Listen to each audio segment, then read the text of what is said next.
예, 안녕하세요. 오늘은 정말 그야말로 제 채널의 이름이 이제 신용촌이지 않습니까? 이제 신용촌에 걸맞는 이슈와 거기에 대한 말씀을 드리게 됐습니다. 네. 그래서 제 이제 본업과 관련된 말씀을 드리게 돼서 뭐 어쨌든 그렇게 됐고요. 일단 이제 오늘 뭐 뉴스에서 보시겠지만 이제 롯데그룹 유동성 위기설이 이제 주말 사이 이제 찌라시가 이제 돌면서 오늘 하루에 이제 뭐 시장에 어떤 뭐 큰 이제 화두가 됐습니다. 그래서 뭐 롯데에서 이제 뭐 롯데케미칼, 지주, 뭐 쇼핑 같은 주가가 좀 많이 이제 빠졌고요. 근데 이제 뭐 오히려 뭐 제과나 저기 음료나 아니면은 뭐 하이마트 같은 데는 오히려 뭐 주가가 좀 오르기도 했죠. 어쨌든 이제 찌라시의 주요 내용을 보면은 일단 뭐 그렇습니다. 뭐 롯데그룹이 뭐 차입금이 갑자기 많이 그동안에 이제 너무 많이 늘었고 뭐 여러 가지 뭐 신규 사업한 거 뭐 M&A 새로 산 것들은 다 별로 이렇게 재미를 못 보고 있고 죽을 쓰고 있고 그래서 뭐 연내에 뭐 저기 여러 가지 이제 뭐 유동성 해서 뭐 그룹이 이제 뭐 부도난다 뭐 이제 뭐 그런 얘기인데요. 그 찌라시 내용을 대충 보면 뭐 그렇게 뭐 이제 새로운 사실은 없고 뭐 일면 거기에 열거한 사실들이 뭐 이제 팩트에 가까운 것도 물론 있죠. 뭐 차입금이 뭐 한 21년, 22년 그때쯤에 뭐 많이 늘었고 그 다음에 뭐 일부 사업들이 좀 뭐 이제 부진하고 근데 뭐 그런 이제 사연이 없는 뭐 기업이나 그룹은 없죠. 나쁜 것만 뭐 끌어다가 뭐 말하자면은 물론 뭐 최근에 이제 롯데 같은 경우에 이제 건설 이슈라든가 아니면은 이제 주력 이제 계열사 중에 하나의 뭐 케미칼이 좀 뭐 아무래도 이제 시황 업황이 안 좋아서 조금 이제 뭐 수익성이 안 좋은 거는 뭐 사실이긴 한데 사실 전체적인 이제 그 그룹의 외형이라든가 뭐 자산의 이제 규모 그 다음에 이제 가지고 있는 그런 이제 알짜 부동산 같은 거를 감안해 봤을 때 상당히 근거가 없는 그런 루머라고 저희가 이렇게 볼 수밖에 없고요. 상당히 뭐 어떤 악의적인 의도가 있었는지 아니면은 뭔가 뭐 있은 거였는데 상당히 이건 좀 문제가 있는데 이제 그야말로 해프닝에 이제 그칠 그런 사안이라고 좀 보고 있습니다.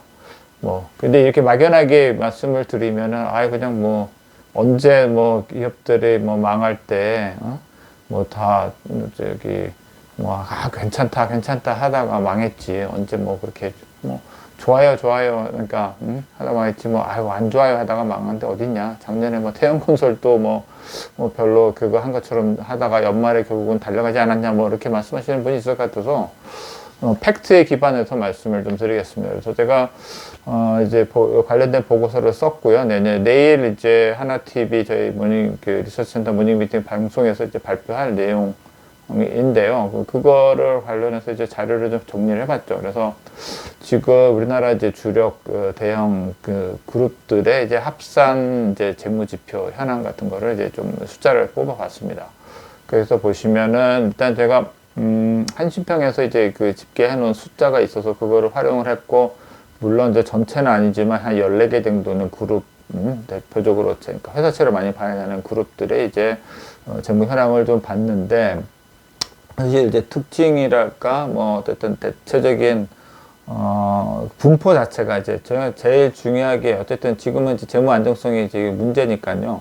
재무 안정성 지표로 가장 저희가 중요하게 보는 게 부채 비율하고 차입 의존도입니다.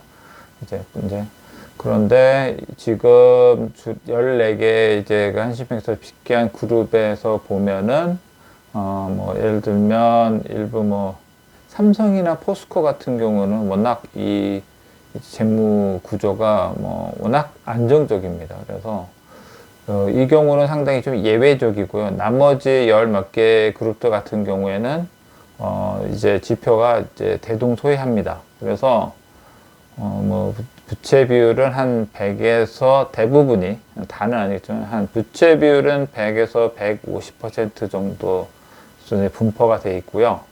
차입 의존도는 한 30%대, 30에서 40%대의 대부분이 이제 포진을 해 있습니다.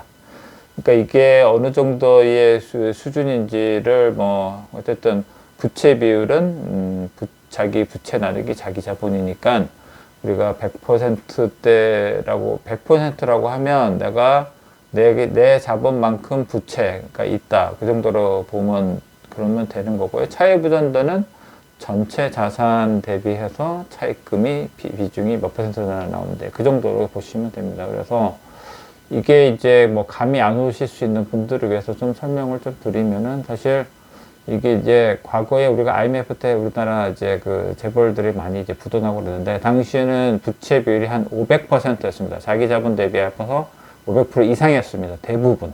또 뭐 심지어 거의 상위 뭐 1등, 5등 하는 상위 그룹마저도 부채 비율이 되게 높았어요. 자기 자본 대비 5배의 부채가 있었기 때문에. 그래서 뭐 여러 가지 유동성 이제가 좀 어려워지는 상황에서는 뭐 대응할 방법이 없는 거죠. 근데 한 100% 초반대에 부채 비율에서 기업들이 뭐 단기적인 수익성이나 영업 수지가 안 좋다 하더라도 이게 이제 그런 신용 위험이 불거질 가능성은 제가 보기에는 뭐 극히 희박합니다. 그리고 뭐 지금 상황에서 뭐 만약에 정말 물론 뭐 이렇게 세상 일을 모르니까 뭐 제로 아예 없다라고 말할 수는 없겠죠. 근데 그 정도가 되려면 그야말로 우리나라 이제 뭐 재벌 그룹들이 다 줄줄이 부도가 나는 그런 상태가 아닌 다음에야 사실은 뭐 롯데그룹 비슷한 정도의 재무적인 여력을 갖고 있기 때문에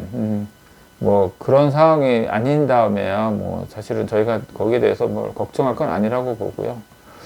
그래서 일단 뭐 오늘의 이 이슈는 어쨌든 뭐 일단 회사에서 이제 그 공시를 했어요. 사실무근이다. 이제 오후 때문에 이제 그 공시를 했는데도 불구하고 뭐 주가는 많이 이렇게 이제 그런 케미칼, 지주, 쇼핑 위주로 많이 빠졌는데 채권 시장에서는 뭐 일부 종목들 중에 일부 계열사 종목들 중에 뭐 한 0.56% 정도 높게 금리가 거래된 거는 있는데 금액은 크지 않습니다. 뭐 몇 억 정도 되는 그런 거고 채권 시장에서는 그렇게 뚜렷하게 투매나 뭐 그런 현상은 보이지 않았고요. 기관들의 뭐 개인들이 좀 일부 좀 불안해서 하신 분들이 있는 것 같고 그래서 결론은 이제 뭐 말씀드리면 이거는 뭐 좀 뭐 하루 이틀 뭐 좀 더 그런 이제 약간 노이즈가 뭐 지속될 수는 있을 거는 같아요. 뭐 그런 거는 뭐 저희가 뭐 완전 배제할 수 없는데 근데 어쨌든 가능성은 그냥 희박하다. 걱정하지 마셔도 된다. 라고 그렇게 말씀드리겠습니다. 이상입니다.